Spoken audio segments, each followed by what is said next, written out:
ಬೆಂಗಳೂರಿಗೆ ಹೀರೋ ಆಗ್ಬೇಕು ಅಂತ ಬಂದವರು ಸಿನಿಮಾದಲ್ಲಿ ಮಾಡ್ಬೇಕಂತ ಹುಚ್ಚಿಂದ ಊರಿಂದ ಬಂದು ಇಲ್ಲಿ ಬೆಂಗಳೂರಿಗೆ ಇದಕ್ಕೆ ನಟ ನಟಿಯರು ಬೇಕಾಗಿದ್ದಾರೆ. ವೆರಿ ಗುಡ್ ಸ್ಪೀಕರ್ ನಾನು ಆಗ. ಅದೇ ಸರ್ ನಿಮ್ಮ ಹುಲಿವೇಷಕ್ಕೆ ಜನ ಬೇಕಂತ ಇಲ್ರಿ ನೀನು ನರಪೇತಲ್ಲ ಅಂತ ತೋರಿಸಿದ್ದೆ. ನನ್ನ ಹ್ಯಾಂಡ್ ರೈಟಿಂಗ್ ಬಹಳ ಮುದ್ದುದ್ದಾಗಿದೆ. ನೀವು ನಾಳೆ ನಮ್ಮ ಪತ್ರಿಕೆಯಲ್ಲಿ ರಿಪೋರ್ಟ್ ಹೋಗ್ರಿ ವಿಧಾನಸೌಧಕ್ಕೆ ನಾಳೆ ಅಂದ್ರು. ತಿಂಗಳಿಗೆ ಒಂದು ನಾಟಕ. ನನಗೆ ಸಿನಿಮಾದ್ದು ವರ್ಕೌಟ್ ಆಗಲಿಲ್ಲ. ಆಮೇಲೆ ಬ್ಯಾಕ್ ಟು ದಿ ಪೆವಿಲಿಯನ್. ನಮ್ಮ ಹಣೆ ಬರ ಸರಿ ಇದೆಯಾ? ಆಗೆಲ್ಲ ಯಾವ ಚಾನಲ್ಗಳಿಲ್ಲ. ನಾನು 100 ಧಾರಾವಾಹಿಗಳಿಗೆ ಅಲ್ಲಿ ಸಂಭಾಷಣೆ ಬರಬೇಕು. ನಾನೇ ಹೀರೋ. ನನ್ನ ಕಥಾನಾಯಕ ಡ್ರೈನೇಜ್ ಕ್ಲೀನರ್. ಫಸ್ಟ್ ನಮ್ಮ ಪಾಕೆಟ್ ಫಿಲ್ ಆಗುತ್ತಾ?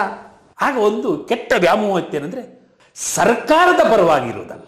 ಸರ್ ನೀವು ಬೆಂಗಳೂರಿಗೆ ಹೀರೋ ಆಗ್ಬೇಕು ಅಂತ ಬಂದವರು, ಬಟ್ ಬಂದ್ಮೇಲೆ ಆಗಿದ್ದೇ ಬೇರೆ. ಹೌದು, ಖಂಡಿತವಾಗಿ ಜೀವನ ತಿರುವು ಪಡ್ಕೊಂಡಿದ್ದೇ ಬೇರೆ. ಅಂದ್ರೆ ಅದೇ ಹೇಳ್ತಾರಲ್ಲ, ನಾವು ಏನೋ ಬಯಸಿದ್ರೆ ಪೂಜಾರಿ ವರ ಕೊಟ್ಟರು ದೇವ್ರು ವರ ಕೊಡಲ್ಲ ಅಂತ ಹೇಳ್ಬಿಟ್ಟು. ಹಾಗೆ ನಾನು ಊರಲ್ಲಿರುವಾಗಲೇ ನಾನು ನಾಟಕಗಳನ್ನು ತುಂಬಾ ಬರ್ದೆ. SLC ಆದ ತಕ್ಷಣನೇ ಸಿನಿಮಾದಲ್ಲಿ ಮಾಡ್ಬೇಕಂತ ಹುಚ್ಚಿಂದ ಊರಿಂದ ಬಂದು ಇಲ್ಲಿ ಬೆಂಗಳೂರಿಗೆ ಬಂದು ಆವಾಗ ಒಂದು ಆಡ್ ನೋಡಿದ್ದೆ ನಾನು ಕನ್ನಡಪ್ರಭದಲ್ಲಿ. ಹುಲಿವೇಷ ಅಂತ ಒಂದು ಸಿನಿಮಾ ಆಗ್ತಾ ಇದೆ, ಇದಕ್ಕೆ ನಟ ನಟಿಯರು ಬೇಕಾಗಿದ್ದಾರೆ ಅಂತ. ಹುಲಿವೇಷ. ನಾನೊಂದು ಆಗ ಏನಾಗಿದೆ ಅಂದ್ರೆ ಈ ಕಾಡು ಸಿನಿಮಾಗಳೆಲ್ಲ ಬಂದು ಮಾಸ್ಟರ್ ನಟರಾಜ್ ಬಹಳ ಫೇಮಸ್ ಆಗಿದ್ರು. ಬಾಲ ನಟನಾಗಿ ಅವಾರ್ಡ್ ಎಲ್ಲ ಸಿಕ್ಕಿದ್ರು. ಅದೊಂದು ಇನ್ಸ್ಪಿರೇಷನ್. ನಾನು ನನ್ನ ತಲೆಯಲ್ಲಿ ನಾನು ಬಹಳ ಬುದ್ಧಿವಂತ, ಇಷ್ಟು ನಾಟಕ ಬರ್ತಿದ್ದೀನಿ, 100 ನಾಟಕ. ಆವಾಗಲೇ SLC ಆಗುವಾಗಲೇ 60-70 ನಾಟಕ ಬರ್ದಾಗಿತ್ತು. ಮತ್ತು ಊರಲ್ಲೆಲ್ಲ ಇದರಲ್ಲಿ ಇತ್ತು. ಆಮೇಲೆ ನಾನು 8, 9, 10 3 ತರಗತಿಯಲ್ಲಿ ಕೂಡ ರಾಜ್ಯ ಮಟ್ಟದ ಭಾಷಣ ಸ್ಪರ್ಧೆಯಲ್ಲಿ 3 ವರ್ಷನೂ ಪ್ರಥಮ ಸ್ಥಾನ. ನಾನು ವೆರಿ ಗುಡ್ ಸ್ಪೀಕರ್ ನಾನು ಆಗ. ಶಾಲೆಗಳಲ್ಲೆಲ್ಲ ಕಳಿಸ್ತಾರಲ್ಲ, ವಿದ್ ಸಿಲೆಕ್ಟ್ ಆಗಿ. ಹಾಗಿರುವಾಗ ನನಗೂ ಒಂದು ಏನಾಗ್ತಂತ ಬಂದೆ. ನನಗೆ ಸತ್ಯ ಹೇಳ್ತೀನಿ, ಸಿನಿಮಾದ ಹುಚ್ಚಿಂದ ಬಂದೆ, ಏನೋ ಗೊತ್ತಿಲ್ಲ. ಆ ಹುಲಿವೇಷದ ನೋಡಿಕೊಂಡು ಬಂದೆ. ಹುಲಿವೇಷದಲ್ಲಿ ಅರ್ಲಿ ಮಾರ್ನಿಂಗು ಅಂದರೆ ನಾನು ಇಲ್ಲಿ ಅಲ್ಲಿ ಆಗೊಂದು ಯಾವುದೊಂದು ಹೋಟ್ಲ್ ಇತ್ತು ಇಲ್ಲಿ ಇದ್ರ ಹತ್ರ, ಚಿಕ್ಕ ಹೋಟ್ಲಲ್ಲಿ ರೂಮ್ ಮಾಡಿದೆ. ಸೀದಾ ಎದ್ಕೊಂಡು ಇದಕ್ಕೆ ಹೋದೆ, ನಮ್ಮ ಶಿರ್ಸಿ ಸರ್ಕಲ್ ಹತ್ರ ಒಂದು ಅಡ್ರೆಸ್ ಕೇಳ್ಕೊಂಡು ಹೋದೆ. ಬೆಳಿಗ್ಗೆ 7 ಗಂಟೆಗೆ ಹೋಗಿದ್ದೇನೆ. ಹೋಗಿ ಬಾಗಿಲು ಮಾಡಿದೆ. ಯಾರೋ ಒಬ್ಬರು ತೆಗೆದು ನಿದ್ರೆಗಣ್ಣಲ್ಲಿ ಏನ್ರಿ ಅಂದರು. ಅದೇ ಸರ್ ನಿಮ್ಮ ಹುಲಿವೇಷಕ್ಕೆ ಜನ ಬೇಕಂತ ಸಿನಿಮಾದಲ್ಲಿ ಆ್ಯಕ್ಟ್ ಮಾಡಿ. ನನ್ನ ಕೆಳಗಿಂದ ಮೇಲೆ ನಡೆದ್ರು, ಹಿಂಗಿದ್ದೆ ನರಪೇತಾಳ ಥರ. ಆಮೇಲೆ ಸ್ವಲ್ಪ ದಪ್ಪ ಆಗಲಿ ಅಂತ ಏನು ಮಾಡಿಕೊಂಡು ಯಾರು ನಂಗೆ ಹೇಳಿದರು, ಇಲ್ಲೆಲ್ಲ ಪ್ಯಾಂಟಿಗೆಲ್ಲ ಸ್ವಲ್ಪ ಬ್ಯಾಕೆಲ್ಲ ಸಿಕ್ಕಿಸ್ತಾರಲ್ಲ ನಮ್ಮ ಯಕ್ಷಗಾನದಲ್ಲಿ, ಹಾಗೆಲ್ಲ ದಪ್ಪ ಮಾಡ್ಕೊಂಡು ಹೋಗು, ಇಲ್ಲರಿ ನೀನು ನರಪೇತಲ್ಲ ಅಂತ. ಅವ್ರಿಗೆ ನನ್ನನ್ನು ನೋಡಿದರು. ಅದಕ್ಕೆ ಬೆಳಿಗ್ಗೆ ಬಂದು ಡಿಸ್ಟರ್ಬ್ ಮಾಡ್ಬೇಕ್ರಿ. ಒಂದು ಕೆಲಸ ಮಾಡಿರಿ, ನೀವೊಂದು 11 ಗಂಟೆ ಹೊತ್ತಿಗೆ ಇದು ನಮ್ಮದು ಆನಂದರಾವ್ ಸರ್ಕಲ್ ಹತ್ರ ಅಲ್ಲಿ ಬಂದುಬಿಡಿ, ಅಲ್ಲಿ ಜನವಾಣಿ ಅಂತ ಒಂದು ಪತ್ರಿಕೆ ಇದೆ, ಅಲ್ಲಿಗೆ ಬಂದುಬಿಡಿ, ನಾನು ಅಲ್ಲಿ ಬರ್ತೇನೆ ಅಂತ ಹೇಳಿದ್ರು. ಅಲ್ಲಿಂದ ವಾಪಸ್ ಬಂದು 11 ಗಂಟೆ ಕಳಿಬೇಕಲ್ಲ. ಕರೆಕ್ಟಾಗಿ 10 ಗಂಟೆಗೆ ಪತ್ರ. ಅದು ಸಂಜೆ ವಾಣಿ ಅಂದರೆ ಈವ್ನಿಂಗ್ ಪತ್ರಿಕೆ, ಅದು ಜನವಾಣಿ ಅಂತ ಈವ್ನಿಂಗ್ ಪತ್ರಿಕೆ. ಆ ಪತ್ರಿಕೆಯ ಮಾಲೀಕರು ದೇವರಾಜ್ ಅರಸಿದ್ದಾರಲ್ಲ, ಅವರ ಅಳಿಯ MD ನಟರಾಜ್ ಅಂತ. ನಾನು ಯಾರ ಮನೆಗೆ ಹೋಗಿದ್ದಾನಲ್ಲ, NGR ನಾಯ್ಡು, ಅವ್ರು ಆ ಪತ್ರಿಕೆ ಎಡಿಟರ್. ಅವ್ರಿಗೆ ಹೋದ್ರು, ಏನಂತ ಸರ್ ಸಿನಿಮಾಕ್ಕೆ ಬಂದಿದ್ದೆವು. ಸಿನಿಮಾಕ್ಕೆ ನಂದು ಸಿನಿಮಾ ಈಗ ಆಗೋದಿಲ್ಲ ರೀ, ಸಿನಿಮಾ ನಂದು ಲೇಟ್ ಇದೆ, ನನಗೆ ಈ ಪತ್ರಿಕೆಯಲ್ಲಿ ಕೆಲಸಕ್ಕೆ ಸೇರಿದ್ದೀನಿ ಸರ್. ಮತ್ತೆ ಯಾಡ್ ಕೊಡ್ತೇವೆ ನಾವು, ಏನು ಮಾಡ್ಲಿಕ್ಕಾಗುತ್ತೆ, ಯಾಡ್ ಕೊಟ್ಟರೆ ವಾಪಸ್ ತಗೊಳ್ತೇನೆ ನಾನೀಗ ಅಂತ ಇವ್ರ ಮಾತಾಡಿ. ನಾನು ಚಿಕ್ಕ ಹುಡುಗ, 16-17. ನಿಮಗೆ ಬರೀಲಿಕ್ಕೆಲ್ಲ ಗೊತ್ತುಂಟು. ಹೌದು ಸರ್, ನಾನು ಊರಲ್ಲೆಲ್ಲ ತುಂಬ ನಾಟಕ ಬರ್ತಿದ್ದೇನೆ ಸರ್. ಹೌದು, ಒಂದು ಬರೀರಿ ಅಂದರು. ತೋರಿಸಿದ್ದೆ. ನನ್ನ ಹ್ಯಾಂಡ್ ರೈಟಿಂಗ್ ಭಾಳ ಮುದ್ದಾಗಿದೆ. ಬರ್ದೆ. ನಾನೊಂದು ಕೊಡ್ತೇನೆ, ಇದನ್ನು 3ನೇ ಒಂದು ಪ್ಯಾರಕ್ಕೆ ನೀವು ಬರಿಬೇಕು ಅಂದರು. ಒಂದು ಹಳೆಯ ಪೇಪರನ್ನು ಕೊಟ್ಟರು, ಅದನ್ನು ಓದಿದೆ. 3ನೇ ಚೆನ್ನಾಗಿ ಬರೀತಿರಲ್ರಿ, ನೀವು ನಾಳೆ ನಮ್ಮ ಪತ್ರಿಕೆಯಲ್ಲಿ ರಿಪೋರ್ಟ್ ಹೋಗ್ರಿ ವಿಧಾನಸೌಧಕ್ಕೆ ನಾಳೆ ಅಂದರು. 17 ವರ್ಷಕ್ಕೆ ನಾನು ರಿಪೋರ್ಟರ್ ಆಗಿ ವಿಧಾನಸೌಧಕ್ಕೆ ಹೋಗಿ ರಿಪೋರ್ಟ್ ಮಾಡ್ಕೊಂಡು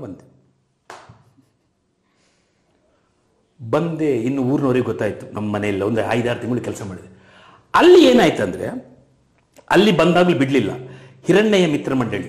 ಈಗ ಅಲ್ಲಿ ನಮ್ಮ ನಾನು 6-7 ತಿಂಗಳಿದೆ ಅಲ್ಲ, ತುಳುವಿನವರನ್ನು ಸೇರಿಸ್ಕೊಂಡು ನಾಟಕಗಳನ್ನು ಮಾಡಲಿಕ್ಕೆ ಸ್ಟಾರ್ಟ್ ಮಾಡಿದ್ದೆ. ತಿಂಗಳಿಗೊಂದು ನಾಟಕ. ನಮಗೆ ಯಾರು ಗೊತ್ತಾ, ವಿಜಯ ಬ್ಯಾಂಕ್, ಕರ್ನಾಟಕ ಬ್ಯಾಂಕ್ ಅಲ್ಲ, Vijaya bank, corporation bank, Canara ಬ್ಯಾಂಕಲ್ಲಿರುವ ಸಿಂಡಿಕೇಟ್ ಬ್ಯಾಂಕ್, ಇಲ್ಲಿ ತುಳುವಿನವರು ಇದ್ದಾರಲ್ಲ, ಇವರಿಗೆ ಹೋಗಿ ಟಿಕೆಟ್ ಕೊಡೋದು, 3 ರೂಪಾಯಿ ಟಿಕೆಟ್. ನಮ್ಮದು ವರ್ಷ ಯಾವಾಗ ಸಂಬಳ ಆಗ್ತದೆ ಅಂತ ಗೊತ್ತು ನನಗೆ. ಅದರಲ್ಲಿ ಒಂದು 2-3 ಜನ ಬ್ಯಾಂಕಿನವರೆಲ್ಲ ಕಲಾವಿದರಿದ್ದರು. ಹೌಸ್ಫುಲ್ ಪ್ರತಿ ತಿಂಗಳು ಒಂದೊಂದು ತುಳು ನಾಟಕಗಳಲ್ಲಿ ಇಲ್ಲಿ ಸ್ಟಾರ್ಟ್ ಮಾಡಿದೆ. ಅದಾದಮೇಲೆ ನನಗೆ ಸಿನಿಮಾದ್ದು ವರ್ಕೌಟ್ ಆಗಲಿಲ್ಲ. ಆಮೇಲೆ ಬ್ಯಾಕ್ ಟು ದಿ ಪೆವಿಲಿಯನ್ ಊರಿಗೆ ಹೋಗಿ ಮತ್ತೆ ಏನಾಯ್ತಂದ್ರೆ, ಸಿನಿಮಾಕ್ಕೆ ಟ್ರೈ ಮಾಡಲಿಲ್ಲ. ಆಮೇಲೆ ಯಕ್ಷಗಾನವನ್ನು ಮುಂದುವರಿಸಿದೆ, ನಾಟಕಗಳನ್ನು ಮುಂದುವರಿಸಿದೆ. ಅಷ್ಟೊತ್ತಿಗೆ 1984 ಒಡ್ಡರ್ಸೆ ರಘುರಾಮ್ ಶೆಟ್ಟರು ಮುಂಗಾರು ಅಂತ ಒಂದು ಪತ್ರಿಕೆ ಇದು ಮಾಡಿದರು. ಜರ್ನಲಿಸಮ್ ರುಚಿ ಇತ್ತಲ್ಲ, ಹೋಗಿ ಸೇರಿದೆ, ಸೆಲೆಕ್ಟ್ ಆದೆ. ಅಲ್ಲಿಂದ ಜರ್ನಲಿಸಮ್ ಜೀವನ ನಂದು ಪ್ರಾರಂಭ ಆಯಿತು. 4-5 ವರ್ಷ ಮಾಡಿದ್ದೀನಿ. ನನ್ನೊಂದು ಉದ್ದೇಶ ಇತ್ತು. ನಾವು ಪತ್ರಕರ್ತರು ಊರಿನವ್ರದೆಲ್ಲ ಹಣೆ ಬರ ಬರೀತೀವಿ. ನಮ್ಮ ಹಣೆ ಬರ ಸರಿ ಇದೆಯಾ? ನಾವೇ ತಪ್ಪು ಮಾಡೋದು, ಇನ್ನೊಬ್ಬನ ತಪ್ಪನ್ನು ಎತ್ತಿ ತೋರಿಸೋದು. ನಾವು ಸರಿ ಇದ್ದ ಮೇಲೆ ಇನ್ನೊಬ್ಬ ಮಾಡುವ ತಪ್ಪನ್ನು ಎತ್ತಿ ತೋರಿಸ್ಬೇಕು. ಆವಾಗ ಒಬ್ಬ ಪತ್ರಿಕೆಗೆ ಅರ್ಥ ಇರ್ತದೆ ಅಂತ ನನಗೆ ಗೊತ್ತಾಯಿತು. ಯಾಕಂದರೆ ಸಾಯಂಕಾಲಕ್ಕೆ ನಾವೇ ಪಾರ್ಟಿ ಮಾಡೋದು, ಆಮೇಲೆ ಹೇಳೋದು ಅವನಲ್ಲಿ ರಾತ್ರಿ ಪಾರ್ಟಿ ಮಾಡ್ತಾ ಇದ್ದ, ಕುಡಿತಾ ಇದ್ದ ಅಂತ ನಾವು ಬರೀದು. ಏನದು ನೈತಿಕತೆ? ನಮ್ಮದು ತಪ್ಪಲ್ಲ. ನನಗೆ ಅದು ಮನಸ್ಸಿಗೆ ಅನಿಸ್ತು. ಆಮೇಲೆ ಅದನ್ನು ಬಿಟ್ಟ ಮೇಲೆ ನಾನು ಬೆಂಗಳೂರಿಗೆ, ಆಗ ಮುಂಗಾರನು ಮುಳುಗ್ತಾ ಬಂತು. ನನ್ನ ಜೊತೆಯಲ್ಲಿದ್ದವರೆಲ್ಲ ಪ್ರಜಾವಾಣಿಗೆ ಸೇರಿದರು. ನನಗೂ ಪ್ರಜಾವಾಣಿಗೆ ಸೇರ್ಬೋದಾಗಿತ್ತು, ನಾನು ಸೇರಲಿಲ್ಲ. ಆವಾಗ ನಾನು ಸಿನಿಮಾದ ಯೋಚನೆ ಮಾಡಿದೆ. ಸಿನಿಮಾ ಮಾಡೋಣ, ಹಳೆಯದು ಅಂತಲೇ ಇತ್ತಲ್ಲ. ಅಷ್ಟೊತ್ತಿಗೆ ಏನಂದರೆ, ಈ ದೂರದರ್ಶನದಲ್ಲಿ ಆಗೆಲ್ಲ ಯಾವ ಚಾನಲ್ಗಳಿರಲಿಲ್ಲ. ದೂರದರ್ಶನದಲ್ಲಿ ನಾನು ಸೀರಿಯಲ್ಗಳನ್ನು ನೋಡ್ತಾ ಇದ್ದೆ. ಆಗ ಒಬ್ಬರು ನನಗೊಂದು, ನನ್ನ ಒಡ ಹುಟ್ಟಿದ ಅಕ್ಕನೇ ಅದಕ್ಕಿಂತ ಜಾಸ್ತಿ, ಉಷಾ ಕಿಣಿ ಅಂತ ಒಂದು ಹೆಂಗಸು ಅಲ್ಲಿ ಇನ್ಚಾರ್ಜ್ ಆಗಿದ್ದರು, ಯಾವುದು ಸೀರಿಯಲ್ಗೆ ಇನ್ಚಾರ್ಜ್. ಅವರಿಗೆ ಹೋಗಿ ಹೇಳಿದಾಗ ನೀನು ಬರ್ರಿ ಅಂತ ಹೇಳಿದ್ರು. ಬರ್ದೆ.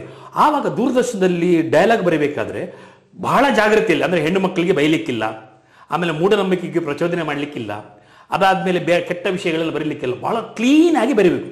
ನಾನು 100 ಧಾರಾವಾಹಿಗಳಿಗೆ ಅಲ್ಲಿ ಸಂಭಾಷಣೆ ಬರೆದೆ. ಆವಾಗ ಡಿಸೈಡ್ ಮಾಡಿದೆ, ಇನ್ನು ಬೇರೆಯವರ ಹತ್ರ ಹೋಗಿ ಯಾಕೆ ಸಿನಿಮಾಕ್ಕೆ ಮಾಡಬೇಕು. ಕೈಯಲ್ಲಿ ಸ್ವಲ್ಪ ದುಡ್ಡಿತ್ತು, ಅಪ್ಪನ ಹತ್ರ ಸ್ವಲ್ಪ ಕೇಳಿದೆ, ಕೊಟ್ಟರು. ನಾನೇ ಹೀರೋ, ನಾನೇ ಪ್ರೊಡ್ಯೂಸರ್, ನಾನೇ ಡೈರೆಕ್ಟರ್, 3-4 ಜನ ಗೆಳೆಯರು ಹೆಲ್ಪ್ ಮಾಡ್ತೀರ ಅಂತ ಹೇಳಿದರು. ಆವಾಗ ಶುರುವಾಗಿದ್ದೆ ಅದು ಅಪ್ಪು. ಆಮೇಲೆ ಹೀಗೊಂದು ಪ್ರೇಮಗತ್ತೆ. ಮತ್ತು ಅದರ ಕತೆ ಲೇಟ್ ಆಗಿದ್ದಕ್ಕೆ ನಿಮಗೆ ನಾನು ಕತೆ ಹೇಳಿದೆ. ಹಾಗೆ ನನ್ನದು ಒಂದು ಎಲ್ಲೆಲ್ಲಿಗೆ ಹೋಗಿ, ಈ ಹಾವು ಏಣಿ ಆಟ ಉಂಟಲ್ಲ, ಒಂದ್ಸಲ ಏಣಿಯಲ್ಲಿ ಮೇಲೆ ಹೋಗ್ತೇವೆ, ಸರ್ಪದ ಬಾಯಿಗೆ ಸಿಕ್ಕಿದೆ ಕೆಳಗೆ ಬರ್ತದೆ, ಹಾಗೆ ಬದುಕಿದೆ. ಆಗಿ ಮೇಲೆಲ್ಲಿಗೆ 2000 ಇಸವಿಯ ನಂತರ ಸ್ಟಡಿಯಾಗಿ ಸಿನಿಮಾ ಇಂಡಸ್ಟ್ರಿಯಲ್ಲಿ ನಿಂತು. ಅದಾದ್ಮೇಲೆ ತುಳು ಸಿನಿಮಾನು ಒಂದು ಮಾಡ್ತೀರಿ, ಗಂಟ್ ಕಳ್ವೇರ್ ಅಂತ ಹೇಳಿ ಒಂದು ಮಾಡ್ತೀರಾ. ಆಮೇಲೆ ರಣರಣಕ ಅಂತ ಕನ್ನಡದಲ್ಲಿ ಒಂದು ಸಿನಿಮಾ ಮಾಡಿದ್ರಿ. ಇಲ್ಲ, ಆಮೇಲೆ ತುಂಬಾ ಸಿನಿಮಾಗಳಾಯ್ತು ನನಗೆ. ಈಗ ನಾನು ತುಳುವಿನಲ್ಲಿ ದೇವೇರ್ ಅಂತ ಒಂದು ಸಿನಿಮಾ ಮಾಡಿದ್ದೆ. ನಂದೇ ನಾವೆಲ್. ದೇವೇರ್ ಅಂದರೆ ದೇವರು ಅಂತ ಕನ್ನಡದಲ್ಲಿ. ಅದರ ಮುಖ್ಯ ಏನಂದ್ರೆ, ನನ್ನ ಕಥಾನಾಯಕ ಡ್ರೈನೇಜ್ ಕ್ಲೀನರ್. ಲಕ್ಷಾಂತರ ಜನರ ಹೊಲಸು ಒಂದು ಡ್ರೈನೇಜಲ್ಲಿ ಹರಿತಾ ಇರುವಾಗ ಅದಕ್ಕೆ ಇಳಿದು ಅದನ್ನು ಕ್ಲೀನ್ ಮಾಡಬೇಕು. ಸಾಧಾರಣದವ್ರಿಗೆ ಸಾಧ್ಯ ಇದೆಯಾ? ಡಾಕ್ಟರ್ಗಳು ಆಪರೇಷನ್ ಮಾಡ್ಬೋದು, ಇಂಜಿನಿಯರು ಬಿಲ್ಡಿಂಗ್ ಕಟ್ಬೋದು. ಅಲ್ಲಿ ಇಳಿಬೇಕಾದ್ರೆ ಹೆಚ್ಚಿನವರು ಕುಡಿದುಕೊಂಡೇ ಇಳಿತಾರೆ. ಆ ಸ್ಮೆಲ್ ತಡ್ಕೊಳ್ಳಿಕ್ಕಾಗೋದಿಲ್ಲ. ನನ್ನ ಕಥಾನಾಯಕ ಕುಡಿಯುವುದಿಲ್ಲ, ಲಂಚ ತಗೊಳ್ಳುವುದಿಲ್ಲ. ಅಂಥ ಕಥಾನಾಯಕ ಅವನೇ ದೇವರಾಗಿ ದೇವರ ಥರ ಕೆಲಸ ಮಾಡ್ತಾರೆ. ಅವನು ಎಲ್ಲಿ ತನಕ ದುರಂತ ಅಂದರೆ, ಅವನ ಹತ್ರ ದುಡ್ಡಿಲ್ಲದೆ ಹೆಂಡತಿಯನ್ನು ಒಳ್ಳೆಯ ಆಸ್ಪತ್ರೆಗೆ ಸೇರಿಸಲಿಕ್ಕಾಗದೆ ಹೆಂಡತಿಯನ್ನು ಕಳ್ಕೊಳ್ತಾನೆ, ಮಗನನ್ನು ಕಳ್ಕೊಳ್ತಾನೆ. ಏನು ಕಳ್ಕೊಂಡ್ರು ತನ್ನ ಕಾಯಕವನ್ನು ಅವನು ಬಿಡುವುದಿಲ್ಲ. ಅಂದರೆ ಅವನು ಬಸವಣ್ಣ ಹೇಳಿದಾಗೆ ಕಾಯಕ ಕೆಲಸ ಇದಲ್ಲ, ಅದು ದೇವರು ನಮಗೆ. ಅವನು ಅಷ್ಟೇ ಬೆಳಿಗ್ಗೆ ಎದ್ದುಕೊಂಡು ತಣ್ಣೀರಲ್ಲಿ ಸ್ನಾನ ಮಾಡಿ ಕೆಲಸಕ್ಕೆ ಹೋಗುವಾಗ ಹೆಂಡತಿ ತಮಾಷೆ ಮಾಡ್ತಾಳೆ, ಅಲ್ರಿ ಯಾಕ್ರಿ ಈ ಚಳಿಯಲ್ಲಿ ತಣ್ಣೀರಲ್ಲಿ ಸ್ನಾನ ಮಾಡ್ತೀರ, ನೀವು ಇನ್ನೂ ಹೋಗಿ ಇಳಿದು ಆ ಡ್ರೈನೇಜಿಗೆ ಅಲ್ವಾ ಅಂತ ಹೇಳ್ತಾನೆ. ಆಗ ಒಂದೊಂದು ಮಾತು ಹೇಳ್ತಾನೆ, ನಾನು ಇಳಿಯುವುದು ಡ್ರೈನೇಜಿಗೆ ಇರ್ಬೋದು, ನನ್ನ ಮೈ ಗಲೀಜಾಗಬಹುದು, ಬಟ್ ನನ್ನ ಶ್ರದ್ಧೆ ಕಾಯಕ ಇರುವಾಗ ನನ್ನ ದೇಹ ಒಳಗೆ ಮತ್ತು ಮನೆ ಹೊರಗೆ ಎರಡೂ ಕಡೆಯೂ ಕೂಡ ಅದು ಶುದ್ಧವಾಗಿರಬೇಕು. ಆಗ ಆ ಕಾಯಕಕ್ಕೊಂದು ಬೆಲೆ ಅಂತ ನನ್ನ ಕಥಾನಾಯಕನ ಬಾಯಲ್ಲಿ ನಾನು ಹೇಳಿಸಿದೆ. ಇದು ನನ್ನ ಜೀವನದಾಯಿತು. ಆ ದೇವರ ಸಿನಿಮಾ ತುಂಬ ಇಷ್ಟ ಆಯಿತು. ಅವಾರ್ಡ್ಗಳು ಬಂತು, ತುಂಬ ಖುಷಿ ಆಯಿತು. ಆಮೇಲೆ ಧರ್ಮಯೋಧರು ಅಂತ ಒಂದು ಸಿನಿಮಾ ಮಾಡಿದೆ. ಈಗ ಎಲ್ಲ ಕೊರಗತನಿಯ ಅಂತ ಹೇಳ್ತಾ ಇದ್ದಾರೆ ನೋಡಿ. ಈ ಕೊರಗತನಿ ಅನ್ನೋದು ಕೊರಗಜ್ಜನ ಕತೆ ಮತ್ತು ಬಬ್ಬು ಸ್ವಾಮಿ ಅಂತ ನಮ್ಮೂರಲ್ಲಿ ಇದ್ದಾರೆ. ಇಬ್ಬರು ಕೂಡ ದಲಿತರು, ಇಬ್ಬರು ಕೂಡ ದೇವಸ್ಥಾನದ ಪ್ರವೇಶ ಇಲ್ಲದೆ ಮೇಲ್ಜಾತಿಯವರು ಇಬ್ಬರನ್ನೂ ಕೂಡ ಕೊಲೆ ಮಾಡ್ತಾರೆ. ಕೊಲೆ ಮಾಡಿದ ಮೇಲೆ ಅವರನ್ನು ದೈವತ್ವಕ್ಕೇರಿಸಿ ಅವರ ಗುಡಿಗಳನ್ನು ಕಟ್ತಾರೆ. ಈ ಧರ್ಮಯೋಧರು ಸಿನಿಮಾ ಅದ್ಭುತ ಜನರಿಗೆ 2003ರಲ್ಲಿ ಮಾಡಿದ್ದೀನಿ. ಆಗ ಈಗಿನ ಹಾಗೆ ಕೊರಗಜ್ಜನದ ಗುಡಿಗಳೆಲ್ಲ ಏನು ಇರಲಿಲ್ಲ, ಹಾಗೆಲ್ಲ ಇರಲಿಲ್ಲ. ಆವಾಗಲೇ ನಾನು ಮಾಡಿದ್ದೆ. ಅದು ಸಿನಿಮಾನು ಭಾಳ ಚೆನ್ನಾಗಾಯಿತು. ಅದಾದಮೇಲೆ ರಣರಣಕ ಅಂತ ಒಂದು ಕಮರ್ಷಿಯಲ್ ಸಿನಿಮಾ ಮಾಡಿದೆ. ಅದಾದಮೇಲೆ ಈಗ ಒಂದು ಗಂಟಿ ಕಲ್ವೇರ್ ಅಂತ ಸಿನಿಮಾ ಮಾಡಿದ್ದೀವಿ. ಅದು ಈಗ ರಿಲೀಸಿಗೆ February end or March 1 release ಆಗ್ಬೋದು. ಅದೊಂದು ಕಮರ್ಷಿಯಲ್ ಸಿನಿಮಾ. ಆಮೇಲೆ ತುಂಬ ಸಿನಿಮಾಗಳಿಗೆ ನಾನು ಸಂಭಾಷಣೆ ಬರೆದೆ. ತುಂಬ ಸಿನಿಮಾಗಳಿಗೆ ಸಂಭಾಷಣೆ ಬರೆದೆ. ಕೋಟಿ ಚೆನ್ನೈ ಅಂತ ಹಿಂದೆ ಒಂದು ಸಲ ಸಿನಿಮಾ ಬಂದಿತ್ತು. ಅದು 2ನೇ ಸಲ ಕಲರ್ ಆಗಿ ಬಂದಾಗ ಅದಕ್ಕೆ ಸಂಭಾಷಣೆ ಬರೆದೆ. ಆಮೇಲೆ ಬ್ರಹ್ಮಶ್ರೀ ನಾರಾಯಣ ಗುರು ಸ್ವಾಮಿಗಳು ಅವರ ಸಿನಿಮಾಕ್ಕೆ ಸಂಭಾಷಣೆ ಹಾಡುಗಳು ಬರೆದೆ. ಇನ್ನು ರಿಚರ್ಡ್ ಕ್ಯಾಸ್ಟಲ್ನವರ ಬದಿ ಸಿನಿಮಾಕ್ಕೆ ಸಂಭಾಷಣೆ ಬರೆದೆ.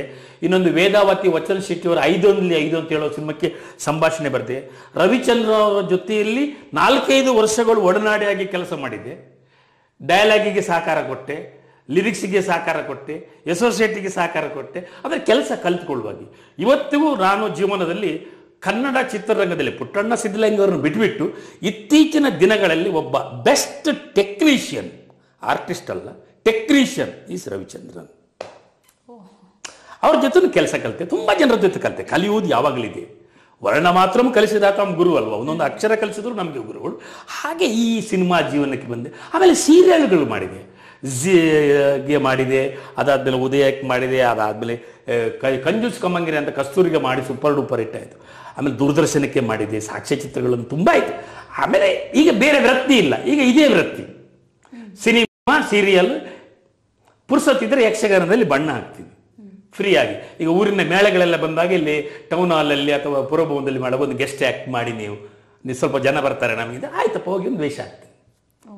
ಸರ್, ನೀವು ಅಷ್ಟೆಲ್ಲ ಕೆಲಸ ಮಾಡುವಾಗ ಕೆಲಸಕ್ಕೆ ಏನು ನಿಮ್ಮ ಸಂಭಾವನೆ ಪಡಿಬೇಕು ಅದನ್ನ ಮಾತ್ರ ಯೋಚನೆ ಮಾಡ್ತಾ ಇದ್ರಿ. ಬಟ್ ಈಗ ಜನ ಆ ತರ ನೋಡ್ತಾ ಇಲ್ಲ. ಈಗ ಜರ್ನಲಿಸ್ಟ್ ಆಗಿರ್ಬೋದು, ಯಾರೇ ಆಗಿರ್ಬೋದು, ಫಸ್ಟ್ ನಮ್ಮ ಪಾಕೆಟ್ ಫಿಲ್ ಆಗುತ್ತಾ, ಆಮೇಲೆ ಕಾಯ್ಕ. ಈಗ ನಿಮ್ದು ಬಹಳ ಒಳ್ಳೆಯ ಪ್ರಶ್ನೆ ಇದು. ನೋಡಿ, ನಾವೆಲ್ಲ ನಾಟಕ ಬರೆಯುವಾಗ ನಮಗೆ ಸಂಭಾವನೆ ಇಲ್ಲ. ರೈಟಿಂಗಲ್ಲಿ ನಾವು ಬರೆದ ನಾಟಕವನ್ನು ಒಂದು ಯುವಕ ಮಂಡಲದವರೆಲ್ಲ ಕೊಂಡೋಗ್ತಾರೆ, ಅವರು ಆಡ್ತಾರೆ, ನಮ್ಮನ್ನು ಕರೀತಾರೆ, ಒಂದು ಶಾಲ್ ಹಾಕ್ತಾರೆ, ಒಂದು ಹೂಮಾಲೆ ಹಾಕ್ತಾರೆ. ಅಲ್ಲಿ ಸೇರಿದಂಥ ಜನರು ಇವನೇ ಬರೆದವನು ಅಂತೇಳಿ ಚಪ್ಪಾಳೆ ತರ್ತಾರೆ. ಅದಕ್ಕೆ ತೃಪ್ತಿಯಾಗಿ ಬರ್ತೀವಿ. ಪೆನ್ನು ಪುಸ್ತಕದ ಶಾಯಿಗೂ ನಮಗೆ ದುಡ್ಡು ಸಿಗ್ತಿರ್ಲಿಲ್ಲ. ಅದಾದಮೇಲೆ ನಾವು ಬರೆದ ನಾಟಕಗಳೇ ಅದನ್ನೇ ಕಾಪಿ ಮಾಡ್ಕೊಂಡು ಬೇರೆ ಬೇರೆ ಕಡೆಯಲ್ಲಿ ಆಡ್ತಾರೆ. ಕೆಲವು ಕಡೆಯಲ್ಲಿ ಏನಂದರೆ ಅದು 10 ಜನರನ್ನು ದಾಟಿ ಹೋಗುವಾಗ ನನ್ನ ಹೆಸರು ಬಿಟ್ಟು ಬೇರೆ ಯಾರೋ ಬರೆದಂಥ ಹೆಸರುಗಳು ಕೂಡ ಬಂದದಿದೆ, ಇಲ್ಲ ಅಂತಲ್ಲ. ಆಗ ದುಡ್ಡಿನ ವ್ಯಾಮೋಹ ಇರಲಿಲ್ಲ. ಆಗ ಒಂದು ಕೆಟ್ಟ ವ್ಯಾಮೋಹ ಇತ್ತೇನೆಂದರೆ ಹೆಸರು ಮಾಡಬೇಕು, ಹೆಸರು ನಾವು ಬದುಕಿದ್ದಕ್ಕೆ ಒಂದು ಸಾರ್ಥಕ ಆಗಬೇಕು ಹೆಸರು ಅಂತ. ಈಗ ಏನಾಗಿದೆ ಅಂದರೆ ಹೆಸರು ಕೂಡ ಶಾಶ್ವತ ಅಲ್ಲ ಅಂತಾಗಿದೆ. ಯಾಕಂದರೆ ಆ ಚಿಕ್ಕ ವಯಸ್ಸಲ್ಲಿ, ನಾನು ಎಲ್ರಿಗೂ ಹೇಳೋದಷ್ಟೇ, ಚಿಕ್ಕ ವಯಸ್ಸಲ್ಲಿ ನಮಗೆ ದುಡ್ಡು ಇಲ್ಲದಿದ್ರೆ ಹೆಸರು ಮಾಡಬೇಕಂತ. ಫಸ್ಟಿಗೆ ನಾನು ಹೆಸರಿನ ಬಗ್ಗೆ ಹೇಳ್ತೇನೆ. ನಮ್ಮ ಮನೆಯಲ್ಲಿ ಇವತ್ತು ನೋಡಿ, ನನ್ನ ತಂದೆ ತಾಯಿ ಫೋಟೋ ನಾನು ಇಟ್ಟಿದ್ದೀನಿ. ನನ್ನ ಮಕ್ಕಳಿಗೆ ನನ್ನ ಅಜ್ಜ ಅಜ್ಜಿದ ಫೋಟೋ ಇಲ್ಲ ಇಲ್ಲಿ. ಇನ್ನೊಂದು 10 ವರ್ಷ ಹೋಗುವಾಗ ನಾನು ಇರ್ತೇನೆಲ್ಲೋ ಗೊತ್ತಿಲ್ಲ, ಆಗ ನನ್ನ ಮಕ್ಕಳು ನನ್ನ ಫೋಟೋ ಅಲ್ಲಿ ಇಡ್ತಾರೆ. ಆಗ ಅಜ್ಜ ಅಜ್ಜಿ ಫೋಟೋ ಇರುವುದಿಲ್ಲ. ಅವರ ಮಕ್ಕಳು ಬರುವಾಗ ಅವರ ಫೋಟೋವನ್ನು ಇಡ್ತಾರೆ ವಿನ ನನ್ನ ಫೋಟೋ ಆಗಲಿ, ನನ್ನ ಅಪ್ಪ ಅಥವಾ ನಮ್ಮ ಅಜ್ಜನ ಫೋಟೋ ಇರ್ತದ ಇಲ್ಲ. ಆದ್ದರಿಂದ ನಾವು ಯಾರು ಯಾವ ಮನಸ್ಸಿನಲ್ಲಿಯೂ ಶಾಶ್ವತವೇ ಅಲ್ಲ. ಹಾಗಿರುವಾಗ ಹೆಸರು ಹೇಳುವಂಥದ್ದೊಂದು ಕೀರ್ತಿ ಶನಿ ಇದೆಯಲ್ಲ, ಅದು ಅಸಹ್ಯ.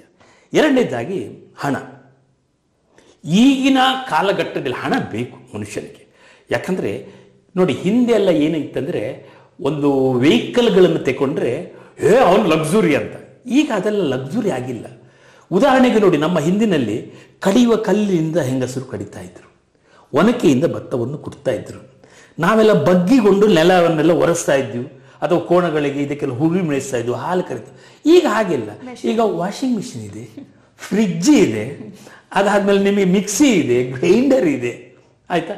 ಹೀಗೆ ಅಂದರೆ ಬದಲಾವಣೆ ಜಗದ ನಿಯಮ, ಏನು ಮಾಡಲಿಕ್ಕಾಗೋದಿಲ್ಲ. ಅದನ್ನು ತಪ್ಪು ಅಂತಲ್ಲ. ಹಾಗಿರುವಾಗ ಅದನ್ನೆಲ್ಲ ನಾವು ಇದು ಮಾಡಬೇಕಂತಾದರೆ ಮತ್ತೆ ನಮಗೀಗ ಏನಾಗಿದೆ ಅಂದರೆ ತೋರ್ಪಡಿಕೆ ಜಾಸ್ತಿ ಆಗಿದೆ. ನಾನು ಅವನಿಗೇನು ಕಮ್ಮಿ, ಪಕ್ಕದ ಮನೆಯವರು 36,000 ರೂಪಾಯಿ ಟಿ ವಿ ತಂದರೆ ನಾನು 50,000 ತರೋಣ ಅಂದರೆ ನಾನು ಹೇಳುವಂಥ ಒಂದು ಇದು ಜಾಸ್ತಿ ಆಗ್ತಾ ಇದೆ. ನಾನು ಹಾಗೆ ಬದುಕಬೇಕು, ಹೀಗೆ ಬದುಕಬೇಕು. ಮತ್ತು ಈಗ ಎಲ್ಲ ಕಡೆಯಲ್ಲೂ ಲೋನ್ ಕೊಡ್ತಾರೆ. ಲೋನ್ ಸಿಗುತ್ತೆ ಅಂತೇಳಿ ನಾವು ತರ್ತೇವೆ, EMI ಕಟ್ಟಲಿಕ್ಕೆ ಪರದಾಡ್ತೀವಿ. ಈಗೆಲ್ಲ ಆಗಿದೆ. ಕಾರು ವಿದೌಟ್ 0 ಬ್ಯಾಲೆನ್ಸಲ್ಲಿ ಕಾರ್ ಸಿಗುತ್ತೆ, ತಗೋಬೋದು. ಕಾರಿಗೆ ಪೆಟ್ರೋಲ್ ಹಾಕಲಿಕ್ಕೆ ದುಡ್ಡು ಇರೋದಿಲ್ಲ, ಕಾರಿಗೆ EMI ಕಟ್ಟಲಿಕ್ಕೆ ದುಡ್ಡು ಇರೋದಿಲ್ಲ. ಈಗ ಏನಾಗಿದೆ ಅಂದರೆ ಜನರ ಮನಸ್ಥಿತಿ, ಅದು ನಾನು ತಪ್ಪು ಅಂತ ಹೇಳಿದರೆ ಆಗಿನ ಕಾಲಕ್ಕೂ ಈಗಿನ ಕಾಲಕ್ಕೂ ವ್ಯತ್ಯಾಸಗಳಿವೆ. ಈಗ ನಾನು ಒಂದಂತೂ ತಿಳ್ಕೊಂಡೆ, ಹಿಂದಿನ ಕಾಲದಲ್ಲಿ ಪ್ರಪಂಚ ದೂರ ಇತ್ತು, ಮನಸ್ಸುಗಳು ಹತ್ತಿರ ಇತ್ತು. ಈಗ ಪ್ರಪಂಚ ಯಾಂತ್ರಿಕತೆ ವಿಭಾಗದಲ್ಲಿ ಪ್ರಪಂಚ ಹತ್ತಿರ ಆಗಿದೆ, ಮನಸ್ಸುಗಳು ದೂರ ಆಗಿದೆ. ಹಾಗಿರುವಾಗ ನಾವು ಜರ್ನಲಿಸಮ್ ಮಾಡುವಾಗ ಒಂದು ಚೀಲ ಹಾಕ್ಕೊಂಡು ಒಂದು ಪ್ಯಾಡ್ ಇಟ್ಕೊಂಡು ಹೋಗಿ ಹಿಂಗೆ ಬರೆದು ನಾವು ಕಳಿಸ್ಬೇಕು. ಈಗ ಹಾಗೆಲ್ಲ ಲ್ಯಾಪ್ಟಾಪಲ್ಲಿ ಮಾಡ್ತಾರೆ ಅಥವಾ ಫೋನ್ ಇಡ್ತಾರೆ, ಫೋನಲ್ಲಿ ಅದು ರೆಕಾರ್ಡ್ ಆಗ್ತದೆ, ಆಮೇಲೆ ಕೊಂಡು ಹಾಕಿರ್ತಾರೆ. ಮತ್ತೆ ನಾವೆಲ್ಲ ಕೈಯಲ್ಲಿ ಬರೆದು ಕೊಟ್ಟು ಕಂಪೋಸಿಂಗ್ ಎಲ್ಲ ಮೊಳೆ ಜೋಡಿಸ್ಬೇಕಾಗುತ್ತೆ. ಈಗ ಟೈಪ್ ಮಾಡ್ತಾರೆ. ಅಂದರೆ ಕಾಲ ಬದಲಾವಣೆ ಆಗ್ತದೆ. ಹಾಗಿರುವಾಗ ನಾನು ಹೇಳೋದು, ದುಡ್ಡು ಅಗತ್ಯತೆ ಇರುವಷ್ಟು ಮಾಡಿ. ಹಾಗಂತೇಳಿ ಪತ್ರಿಕಾ ಧರ್ಮ ಅಂತ ಒಂದಿದೆ, ಅದಕ್ಕೊಂದು ಉದ್ದೇಶ ಇದೆ. ಪತ್ರಕರ್ತರು ಯಾವಾಗಲೂ ಕೂಡ ಶೋಷಿತರ ಪರವಾಗಿ ಇರಬೇಕೇ ವಿನಃ ಸರ್ಕಾರದ ಪರವಾಗಿ ಇರೋದಲ್ಲ. ಇದು ಫಸ್ಟ್ ತಿಳ್ಕೋಬೇಕು. ಸರ್ಕಾರಕ್ಕೆ ವಿರೋಧ ಪಕ್ಷ ಹೆಂಗಿರ್ತದೋ ಪತ್ರಕರ್ತರು ಸರ್ಕಾರದ ವಿರುದ್ಧವಾಗಿರಬೇಕು. ಅದು ವಿರುದ್ಧ ಅಂದರೆ ಅವ್ರು ಒಳ್ಳೇದು ಮಾಡಿದರೆ ಹೊಗಳೋಣ, ಬಟ್ ತಪ್ಪು ಮಾಡಿದ್ದನ್ನು ಕೂಡ ನಾವು ಸಮರ್ಥನೆ ಮಾಡಿಕೊಂಡು ಇಂದ್ರ ಚಂದ್ರ ಅಂತ ಹೋಗುದು, ವ್ಯಕ್ತಿಗಳ ವೈಭೀಕರಣ ಮಾಡುವಂಥದ್ದು ಅದು ಪತ್ರಿಕಾ ಧರ್ಮ ಅಲ್ಲ. ಅದನ್ನು ನಾನು ಯಾರೋ ಪತ್ರಕರ್ತರು ದಯವಿಟ್ಟು ಬೇಜಾರು ಮಾಡ್ಕೋಬೇಡಿ. ನಾನೊಬ್ಬ ಪತ್ರಕರ್ತನಾಗಿದ್ದರಿಂದ ನನಗೆ ಈಗಿನ ಪತ್ರಕರ್ತರಲ್ಲಿ ಒಂದು 25% ಜನ ಇದ್ದಾರೆ, ಮತ್ತು 75% ನಿಮಗೆ ಬಿಟ್ಟಿದ್ದು.